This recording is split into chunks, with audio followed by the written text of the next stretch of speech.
बिस्मिल्लाहिर्रहमानिर्रहीम। ज्वाइंट आज स्टार्ट करते हैं। ज्वाइंट का डेफिनेशन क्या है? ज्वाइंट ऐसे जगह को कहते हैं जहां पर दो हड्डियां एक दूसरे के करीब आ रहे हों, वो दो हड्डियां हों या एक हड्डी हो या एक कार्टिलेज हो। फॉर एग्जाम्पल, अगर ये एक बोन है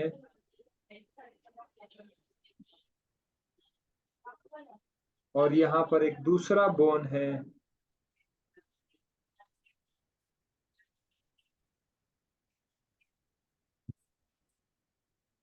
एक बोन और दूसरे बोन जहां पर एक दूसरे के साथ मिल रहे हैं, इस जगह का नाम है ज्वाइंट।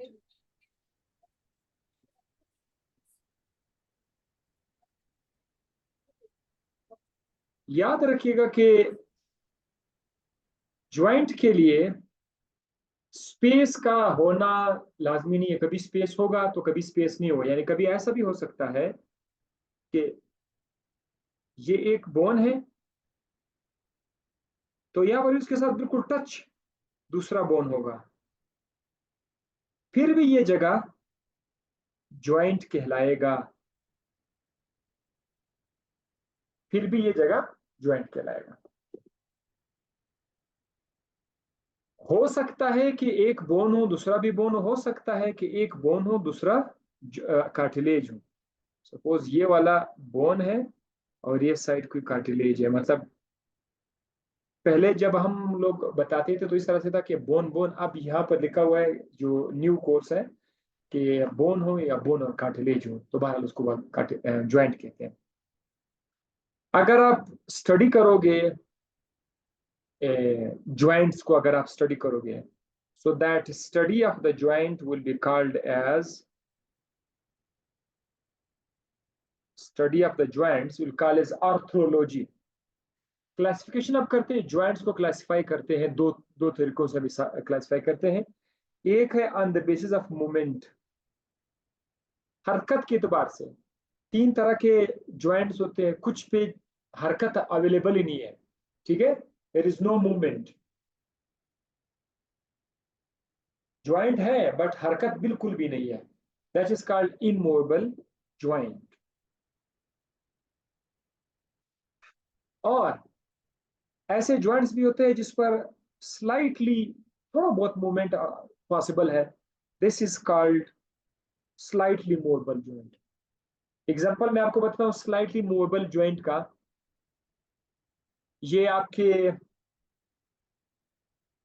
रिब्स और स्टर्नम के बीच जो ज्वाइंट है, इस पे थोड़ा बहुत पॉसिबल है। और वर्टिब्रल कॉलम,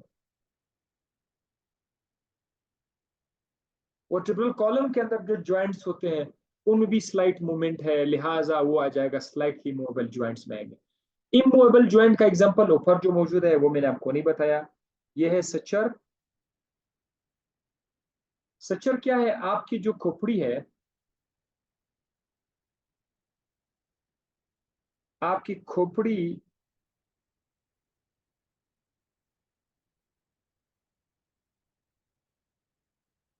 के अंदर इस तरह का एक बोन का एक पीस है, इस तरह दूसरा पीस है, थर्ड पीस है, इस तरह पीसेस आते हैं, ठीक है। एक पीस को दूसरे पीस के साथ मिलाया हुआ होता है ज्वाइंट में, that is called as suture. इधर फाइबर्स होते हैं, ठीक है। So this is immovable joint जो आपके खोपड़ी के अंदर है, सचर इमूवेबल ज्वाइंट। और आपके दांत मैग्जिला के साथ या आपके दांत मैंडिबल के साथ जो ज्वाइंट बनाते हैं दांत, ये भी इमूवेबल ज्वाइंट में आएगा। और थर्ड कैटेगरी क्या है? Freely movable. ये ऐसे ज्वाइंट्स होते हैं जिन पर फुल मूवमेंट पॉसिबल है, ठीक है।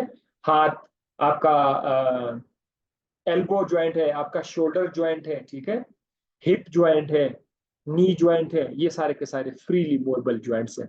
तो ज्वाइंट्स को क्लासिफाई करने का एक तरीका था, मूवमेंट पे बेस्ड था, हरकत। दूसरा तरीका क्या है? स्ट्रक्चर पर है। दूसरा है स्ट्रक्चर। बोन का स्ट्रक्चर अगर फाइब्रस है, अगर ज्वाइंट के अंदर फाइबर्स है तो फाइब्रस ज्वाइंट कहलाएगा। अगर कार्टिलेज है, कार्टिलेजिनस ज्वाइंट्स कहलाएगा। अगर साइनोवियल है, कैविटी है, तो उसको बोलते हैं साइनोवियल ज्वाइंट्स। तो स्ट्रक्चर की बुनियाद पर हमारे पास तीन तरह के ज्वाइंट्स हैं। इनको हम लोग तफसील से अभी बयान करते हैं। फाइब्रस ज्वाइंट, फाइब्रस ज्वाइंट्स के अंदर आपको कोलेजन फाइब्रस कनेक्टिव टिश्यू नजर आएगा। ये आप लोगों ने एग्जाम के लिए याद रखना है कि फाइब्रस ज्वाइंट में फाइबर्स है। कौन से फाइबर है? कोलेजन फाइबर्स हैं। कोलेजन फाइबर्स मौजूद है फाइब्रस ज्वाइंट में। और ये फाइब्रस ज्वाइंट मूवमेंट के एतबार से फिर कौन से इमूवेबल ज्वाइंट्स हैं।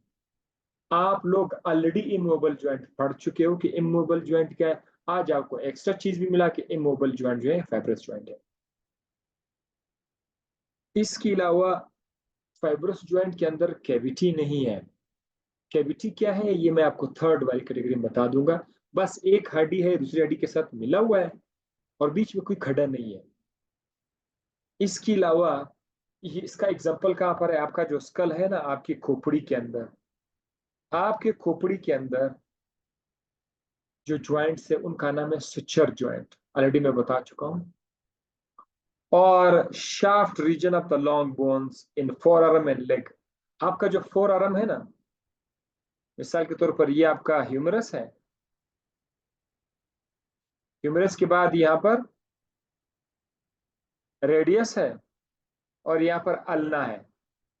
रेडियस और अल्ना का जो शाफ्ट है, शाफ्ट आपको पता है, शाफ्ट इनका जो लेंथ लेंथी पार्ट है शाफ्ट। मैं कलर कर लेता हूं।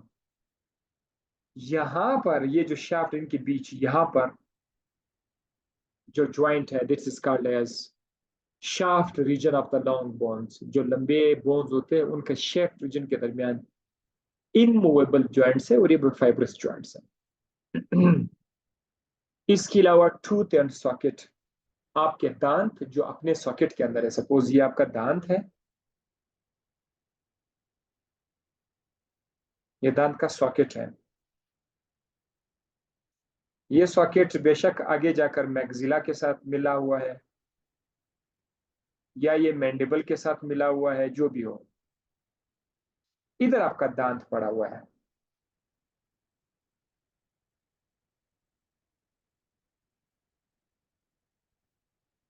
दिस इज योर टूथ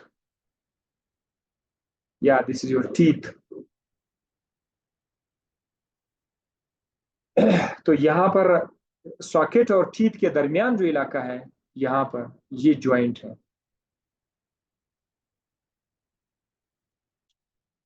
अच्छा, इसके अलावा कार्टिलेजिनस ज्वाइंट जो है, कार्टिलेजिनस ये दूसरे नंबर का है।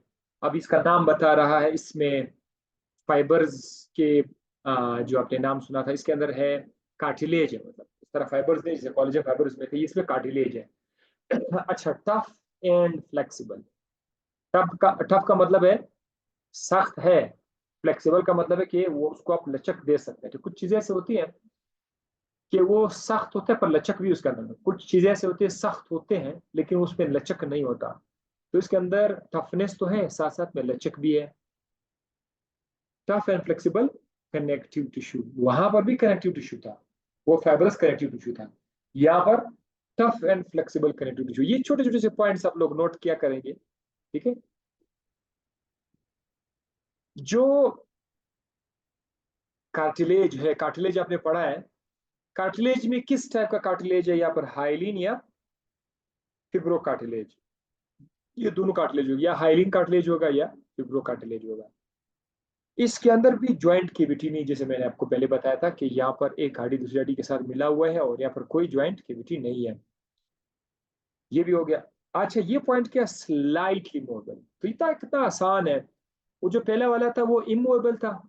दूसरा वाला जो कार्टिलेजिनस ज्वाइंट्स है, ये स्लाइटली मूवेबल है। और स्लाइटली मूवेबल आप ऑलरेडी पढ़ चुके हैं कि वो कहाँ कहाँ पर है। कॉस्टल कार्टिलेज ये इसके एग्जांपल है। कॉस्टल कार्टिलेज ये आपका स्टर्नम था।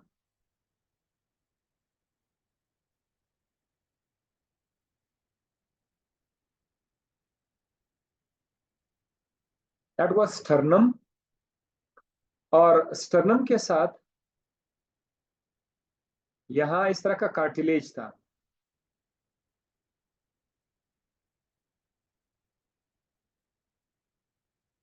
यहां क्या चीज था?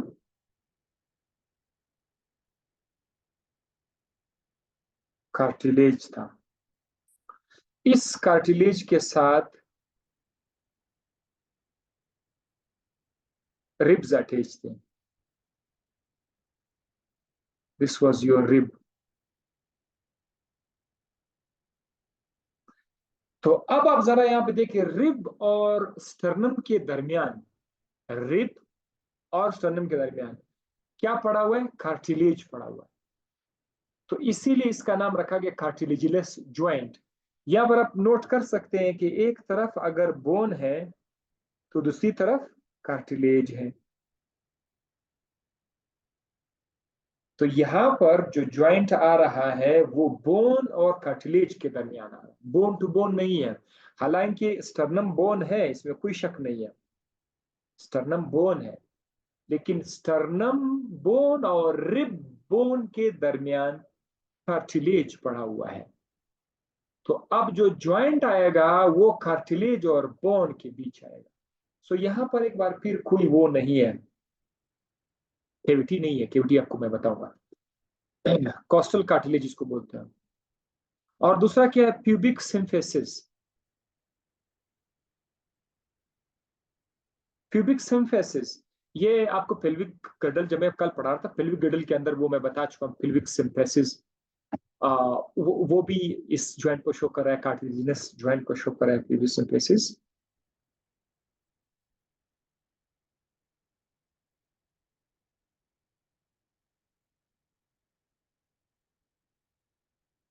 यहां पर ये वाला जो जगह था, दिस वाज प्यूबिक सिम्फेसिस।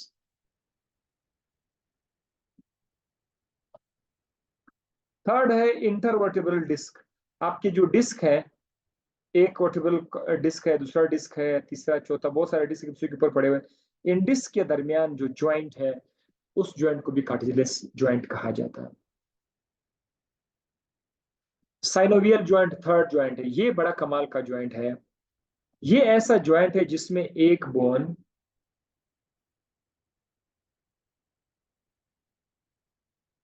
और दूसरा बोन,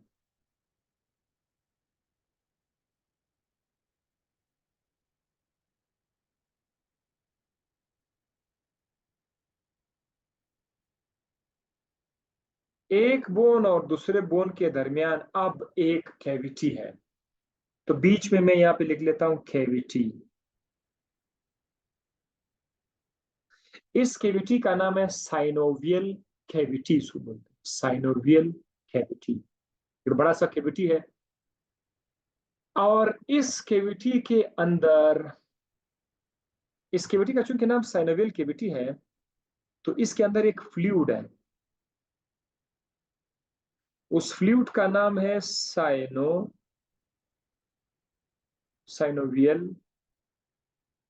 फ्लूइड। साइनोवियल फ्लूइड इसका नाम। ये फ्लूइड फ्रिक्शन को कम करने के लिए है। ज्वाइंट्स के दरमियान एक हड्डी दूसरी हड्डी के साथ अगर रब करे तो फ्रिक्शन हो सकता है, तो वो फ्रिक्शन को कम करते हैं।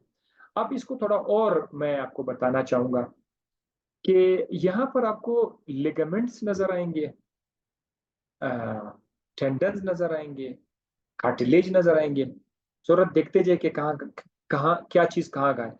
एक है फ्रीली मूवेबल ज्वाइंट, हो गया है तो फुल मूवमेंट इसके ऊपर है, इसमें कैविटी मौजूद है। ये आप लोग पढ़ सकते, ends of the bone are covered with hyaline cartilage. ये पॉइंट आप लोग नोट कर लेंगे।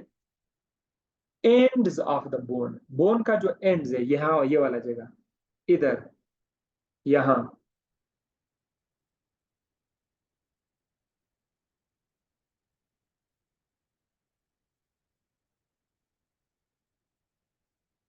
इधर आपको हाइलिन कार्टिलेज नजर आएगा। इसे आप इसको कार्टिलेज ज्वाइंट ना कहें, कार्टिलेज तो है, बट वो कैविटी की वजह से इसका नाम साइनोवियल रखा गया। सो यहाँ पर एक एंड्स, यहाँ पर आपको कार्टिलेज नजर आ गया, ठीक है। ये होगा कार्टिलेज, हाइलिन कार्टिलेज एक। इन ज्वाइंट्स के ऊपर एक कैप्सूल है, इस कैप्सूलिंग को बंद किया हुआ है।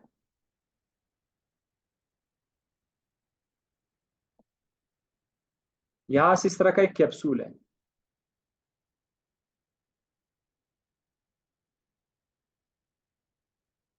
ये कैप्सूल कैप्सूल ने जॉइंट को बंद किया हुआ है। इस कैप्सूल के दो हिस्से हैं, एक इसका बाहर वाला हिस्सा है, एक इसका अंदर वाला हिस्सा है।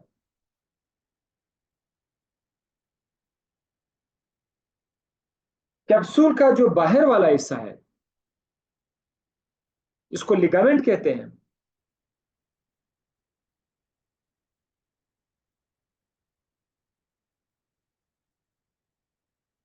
लिगामेंट। और कैप्सूल का जो अंदर वाला हिस्सा है उसको बोलते हैं साइनोवियल मेम्ब्रेन। ये वाला अंदर वाला जो हिस्सा है इसको बोलते हैं साइनोवियल मेम्ब्रेन। ये कैप्सूल बड़ा इंपॉर्टेंट है। कैप्सूल का बाहर वाला हिस्सा लिगामेंट है, अंदर वाला हिस्सा, अंदर का जो पर्दा है वो साइनोवियल मेम्ब्रेन है। अच्छा, साइनोवियल मेम्ब्रेन वो आप गौर से देख सकते हैं। मैं इस साइनोवियल मेम्ब्रेन को थोड़ा मोटा कर देता हूं।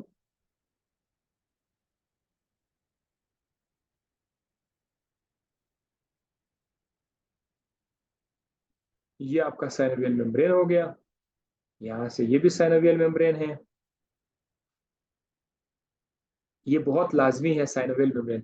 साइनोवियल मेम्ब्रेन एक किस्म का लिक्विड बाहर निकालता है, उस लिक्विड का नाम है साइनोवियल फ्लूइड। तो जितना भी फ्लूइड है वो यहाँ आके जमा हो जाएगा, ठीक है, synovial fluid.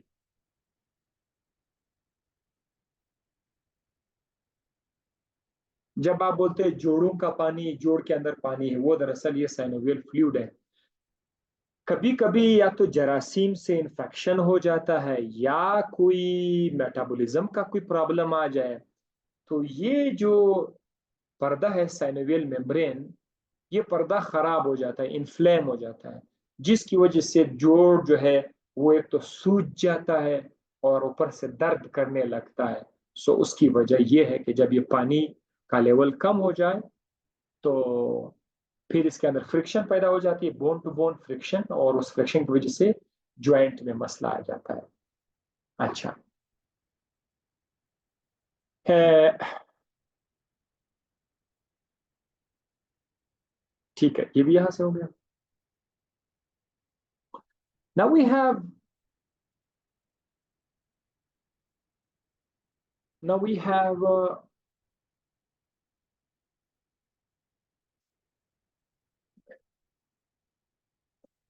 Now we have another disorder of topic is disorder of the skeleton. Skeleton के क्या क्या प्रॉब्लम्स हो सकते हैं, क्या क्या बीमारियां हैं disorders of the skeleton? Number one is slip disc. Slip disc को समझाने के लिए मैं आपको वर्टिब्रल कॉलम की तरफ लेके जाऊंगा। वर्टिब्रल कॉलम, वर्टिब्रल कॉलम के अंदर आपको क्या चीजें मैंने दिखानी है कि वहां पर इस तरह के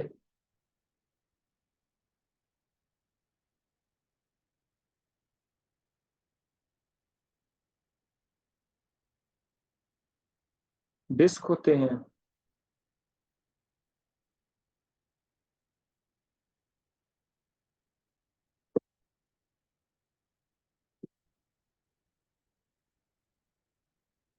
एक डिस्क के ऊपर दूसरा डिस्क एंड सो ऑन, ये डिस्क है, ठीक है।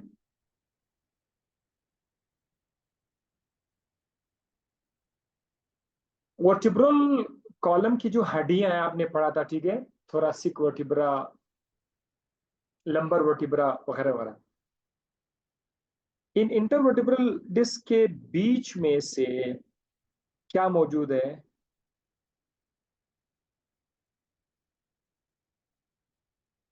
सेक लाइक डिस्क होते हैं। अगर मैं इसको बोन कह दूं, सॉरी, अगर मैं इसको बोन कह दूं हड्डी, तो फिर ये आपका डिस्क हो जाएगा, ठीक है, इंटरवर्टिब्रल डिस्क। यहाँ पर एक और डिस्क है, यहाँ पर एक और डिस्क है। स्लिप डिस्क को समझाने के लिए मुझे एक डिस्क को बाहर निकालना पड़ेगा, एक डिस्क को जो दो हड्डियों के दरमियान है उसको मुझे बाहर निकालना पड़ेगा। सो ये एक डिस्क मैंने बाहर निकाल दिया। This is one disc. इस डिस्क के दो हिस्से हैं, एक दरमियान वाला है पार्ट है, दरमियान वाला। दरमियान में क्या चीज है? दरमियान में फ्लूइड है। ये इलास्टिसिटी प्रोवाइड करता है, ठीक है। जो सपोर्ट है वो प्रोवाइड करता है। ये बिल्कुल यूं समझ लीजिए कि एक सॉफ्ट बॉल लाइक स्ट्रक्चर है, जो कि प्रेशर को, वर्टेब्रल कॉलम का ऊपर एक हड्डी है, नीचे दूसरी हड्डी है, तो इस प्रेशर को बर्दाश्त करने के लिए ये फ्लूइड यहाँ पे पड़ा हुआ है। अच्छा, इसके अलावा इस इलाके का नाम क्या है? न्यूक्लियस पल्पोसस को बोलते हैं। इसको बोलते हैं न्यूक्लियस पल्पोसस। अब ये सेंटर वाला, बाहर पर क्या, किनारे पे क्या, किनारे पर ये जो किनारा है ये वाला, ये जो किनारा है इस पे क्या चीज है? किनारे पर एक स्ट्रॉन्ग रिंग है, रिंग, सख्त सा रिंग है। उस सख्त रिंग को बोलते हैं एन्यूलस फिब्रोसस, उस रिंग का नाम है। इसके अंदर क्या मौजूद है? इसके अंदर फिब्रो कार्टिलेज है।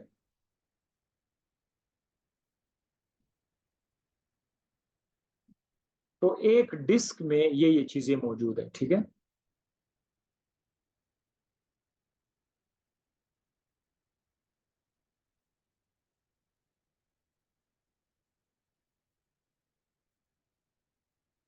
अच्छा, अब स्लिप डिस्क में होता क्या, लोग ये समझते हैं कि ये बीमारी में ये डिस्क बाहर आ जाता है, यानी ये पूरा का पूरा जो आपका डायग्राम मैंने यहाँ पे लिखा हुआ है, यहां से ये डिस्क सारा का सारा बाहर आ जाएगा। लोग ऐसा समझते हैं कि डिस्क बाहर आ जाएगा।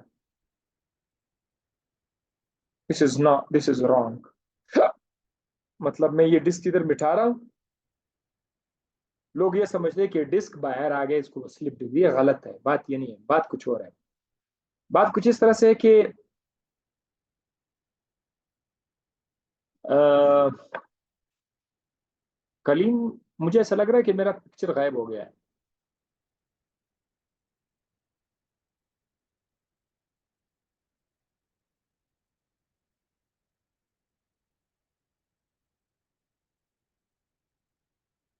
जस्ट ये चेक करके बता दीजिए कि पिक्चर आ रहा है या नहीं आ रहा है। अच्छा ठीक है। Sana Malik, thank you. Okay, thank you, thank you.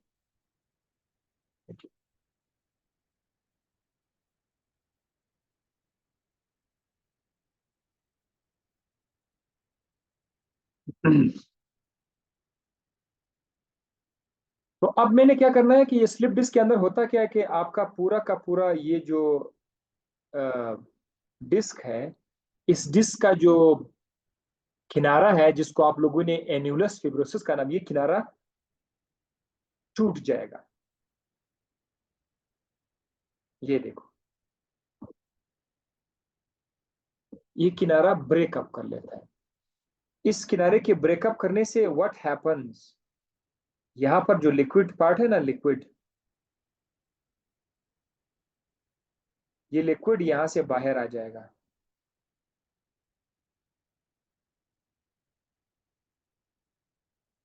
Liquid बाहर आ जाएगा। इस लिक्विड के बाहर आ जाने को स्लिप डिस्क कहा जाता है। स्लिप डिस्क के फिर स्टेजेस होते हैं। बाज अवकात थोड़ा बहुत रप्चर हुआ होता है, फुल रप्चर नहीं होता, वो पानी बाहर नहीं आता, फिर भी दर्द होता है। फिर दूसरा स्टेज है कि उसमें थोड़ा पानी बाहर आ जाता है, लेकिन उसका किनारा अभी भी इंटैक्ट है। थर्ड स्टेज में किनारा टूट जाता है, पानी सारा का सारा बाहर आ जाएगा। अब एक और बीमारी है, उसको मैं आपको यही से बता देता हूँ, उसका नाम है शियाटिका। शियाटिका बीमारी आगे आ रहा है, तो अभी यहां से सुन लें। ये जो शियाटिका है, शियाटिका में आपका सियाटिक नर्व आपके वर्टिब्रल कॉलम से निकला हुआ होता है, यहां से इंसान का जो लेग है, लेग के अंदर ये पूरा का पूरा शियाटिक नर्व दिया हुआ है वर्टिब्रल कॉलम से। अगर ये स्लिप डिस्क का पानी बाहर आकर उस नर्व को दबाए, मिसाल ये नर्व है, नर्व आया तो ये पानी आकर इस नर्व को दबाए, प्रेस करे, तब दर्द महसूस होगा, पाँव के अंदर नम्बनेस होगा, ठीक है। उस स्टेज को फिर शियाटिका कहते हैं। शियाटिका के और भी तो वजूहात हो सकते हैं, उसमें से एक वजह स्लिप डिस्क है, ठीक है, स्लिप डिस्क। सो ये भी साथ में यहाँ पर मैंने आपको बता दिया। अच्छा, और कौन सा प्रॉब्लम है? स्पॉन्डालाइसिस। स्पॉन्डालाइसिस स्पॉन्डालाइसिस में एक बोन जो कि पहले अलग अलग थे ना, इनके दरमियान मोशन था, इनके बीच हरकत था, लेकिन जब स्पॉन्डालाइसिस हो जाता है,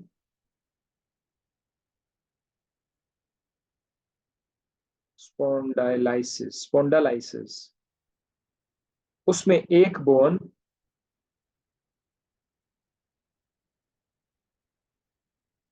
दूसरे बोन के साथ फ्यूज हो जाता है, एक बोन दूसरे बोन के साथ फ्यूज हो जाता है।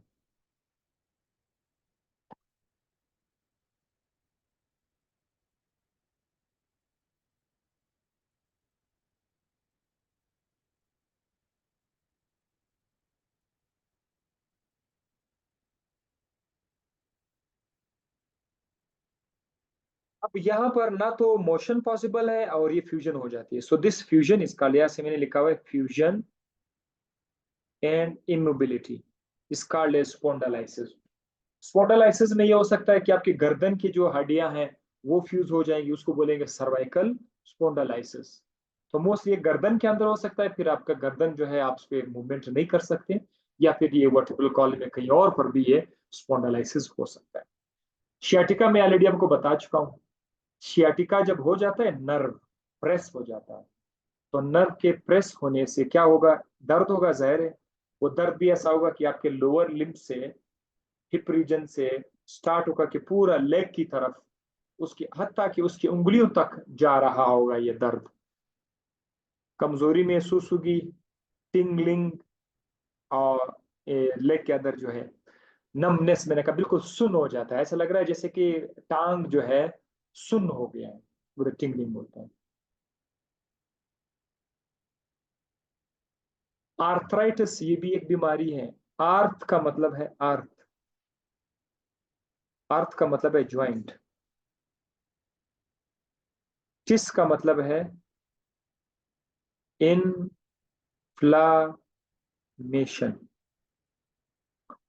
इन्फ्लेमेशन एक क्लिनिकल लफ्ज है, जहां पर भी आपके जिस्म के टिश्यू के अंदर कोई इन्फेक्शन आ जाए, या इन्फेक्शन के अलावा उस पर कोई चोट लग जाए, तो चोट लगने या इन्फेक्शन के बाद आपका जिस्म उस इलाके के अंदर जंग स्टार्ट कर लेते हैं, आपका अपना जिस्म उसके अंदर मुख्तलिफ किस्म के केमिकल रिएक्शंस स्टार्ट कर लेते हैं, जिसमें खून के नालियों का डायलेट होना, कैपिलरीज का डायलेट होना, हिस्टामिन का रिलीज होना, वगैरह वगैरह शामिल है।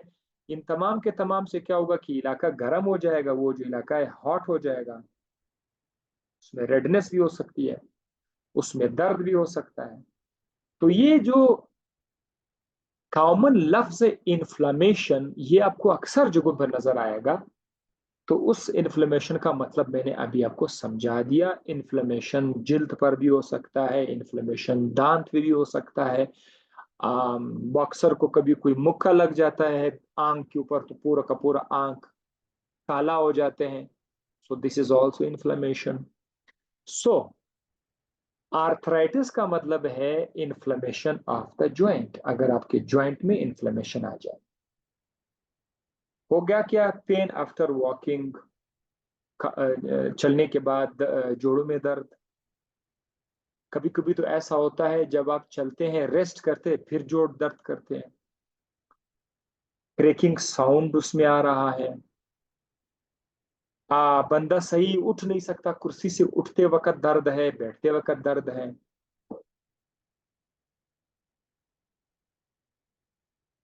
सीढ़ियों के ऊपर जाते या सीढ़ियों से नीचे आते वक्त उसको दर्द रहता है। सो ये आर्थराइटिस की निशानी है। अब आर्थराइटिस के अंदर मुख्तलिफ किस्म के आर्थराइटिस होते हैं, मुख्तलिफ किस्म की। उसमें से एक का नाम है ऑस्टियो आर्थराइटिस। ऑस्टियो आर्थराइटिस का जरा मतलब जानने। ऑस्टियो आर्थराइटिस में जहां पर आपके जोड़ के अंदर कार्टिलेज है, आर्टिकुलर कार्टिलेज, जहां पर एक हड्डी दूसरे हड्डी के साथ कार्टिलेज के थ्रू आर्टिकुलेट हुआ है, वो कार्टिलेज नरम हो जाता है। नरम जोड़ों का कार्टिलेज का, जोड़ों के कार्टिलेज का नरम होना, और साथ ही साथ डिसइंटीग्रेट यानी जुदा होना, अलग हो जाना, इस प्रोसेस को कहते हैं ऑस्टियो आर्थराइटिस। अब ये कहाँ कहाँ पर होगा? ये खासकर जो वजनी जगह होते हैं, जैसे कि knee joint, hip joint, intervertebral joint, इनमें ये मसला हो जाता है कि कार्टिलेज जो है वो सॉफ्ट हो जाते हैं ज्वाइंट्स के अंदर। That is called osteo arthritis. अब एक और आर्थराइटिस है, उसका नाम है रियोमेटॉइड आर्थराइटिस। इंसान के जिस्म के अंदर अपना निजाम है, कुव्वत मुदाफियत है, इम्यून सिस्टम, इम्यून सेल्स। आपके जिस्म के अंदर आपने एंटीबॉडी का नाम सुना तो था ना, एंटीबॉडी एंटीजन के खिलाफ लड़ता रहता है।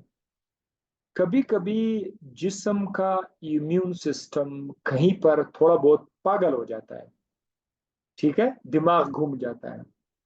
वो इम्यून सिस्टम आपके अपने जिस्म को पहचानने में नाकाम हो जाता है, और आपके अपने ही जिस्म पर, अपने ही जिस्म पर, जिस्म के किसी हिस्से पर अटैक कर लेता है। आमतौर पर दिफाई निज़ाम जिस्म की हिफाजत करके बाहर आने वाले जरासीम वायरस का मुकाबला करते, कभी कभी इनका दिमाग घूम जाता है या अपने ही जिस्म को नुकसान देना शुरू करते हैं। तो जरा ये देखें कि जिस्म का इस पर बहुत बड़ा भरोसा है कि इनकी हिफाजत कर रहा है, लेकिन समटाइम इट हैपन्स कि ऐसा हो जाता है, ठीक है, कमजोरी खराबी आ जाती है। और ये हर इंसान में होता नहीं, बाज लोगों में ये हो जाता है। ऑटो इम्यून डिजीज को बोलते हैं, इसको क्या बोलते हैं? Auto immune disorder. आपका अपना इम्यून सिस्टम आपके अपने बॉडी को अटैक करें। तो अगर ये इम्यून सिस्टम कहीं पर जोड़ है, मिसाल खासकर आपकी उंगलियों के जो जोड़ होते हैं, दिस इज योर फिंगर, यहाँ पर एक हड्डी है, यहाँ पर दूसरी हड्डी है, इधर जो जोड़ है, यहाँ पर अटैक शुरू हो जाता है, तो फिर पूरी की पूरी उंगली जो है वो स्वेल अप हो जाती है, उंगलियां जो है वो दर्द करने लगता है। इस आर्थराइटिस को रिमोटाइड आर्थराइटिस कहते हैं, और इसको सबसे ज्यादा देखा जा सकता है हाथ में, हैंड्स। अक्सर पिक्चर में आपको हैंड्स नजर आएंगे, ठीक है, rheumatoid. Now gout, गाउटी arthritis. गाउटी arthritis में यूरिक एसिड पहले ब्लड में जमा हो जाते हैं, फिर ब्लड से ज्वाइंट में आकर जमा हो जाता है, डिपॉजिट हो जाते हैं। तो वहां पर ये इन्फ्लेमेशन स्टार्ट कर लेता है। फिर इसका नाम होगा गाउटी आर्थराइटिस। यूरिक एसिड पहले ब्लड में, फिर यहाँ से ज्वाइंट के अंदर डिपॉजिट हो जाए। अक्सर इंसान का जो टो है ना, टो टो जो पाँव की उंगली है, उसको ये बहुत ज्यादा मुतासिर करते हैं, गाउटी आर्थराइटिस।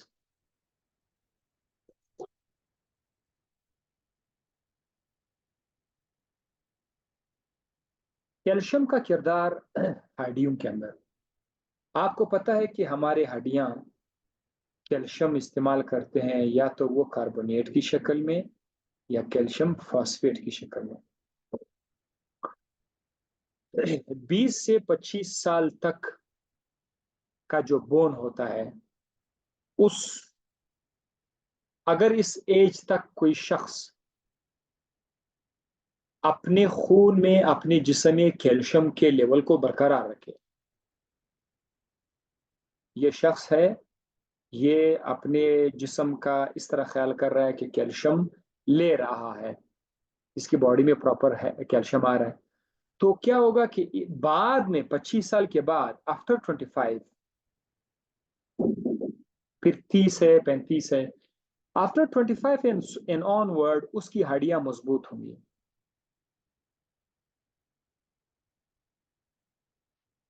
क्योंकि कैल्शियम अगर आपने पहले से उसमें सेटअप किया हुआ है, काफी ज्यादा कैल्शियम आया हुआ है, बोन का मास आ चुका है, बोन का वजन भी कैल्शियम है, तो अब ये जल्दी हल्के नहीं हो जाएंगे, जल्दी खराब नहीं हो जाएंगे आने वाले दिनों में कैल्शियम की वजह से।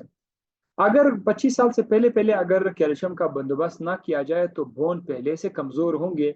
25 साल के बाद, 26 28 साल के बाद इसके बोन का वजन कम होना शुरू हो जाएगा। जैसे वक्त गुजरता है, बोन का वजन कम होना शुरू हो जाता है। ये जवानी और बुढ़ापन का एक वो है कि शुरू शुरू में हड्डियों में ताजा ताजा सेल्स जो बनने वाले वो बहुत ज्यादा होते हैं, मतलब बोन का वजन ज्यादा हो रहा है। जब एज आ जाता है, फिर इसके बोन के टूटने का मसला ऑप्शन ज्यादा हो रहा होता है, बोन ज्यादा टूट रहा होता है, उसमें डेवलपमेंट बहुत कम होती है। वक्त के साथ साथ इंसानी जिस्म में कमजोरियां आती रहती है। हर जवान को मैं हमेशा ये कहता हूँ कि आप जिस्म की इन कमजोरियों को जरूर मद्देनजर रखें। टाइम 1 मिनट से कम रह गया, ठीक है, अगर खत्म हो गया तो मैं आपको बता दूँ। सो ऑस्टियोपोरोसिस जो है, ये वो बीमारी जिसमें आपकी हड्डियां हल्के हो जाते हैं और जल्दी जल्दी टूट सकते हैं, फिर ऑस्टियोपोरोसिस। बोन फ्रैक्चर नेक्स्ट में बताता हूँ।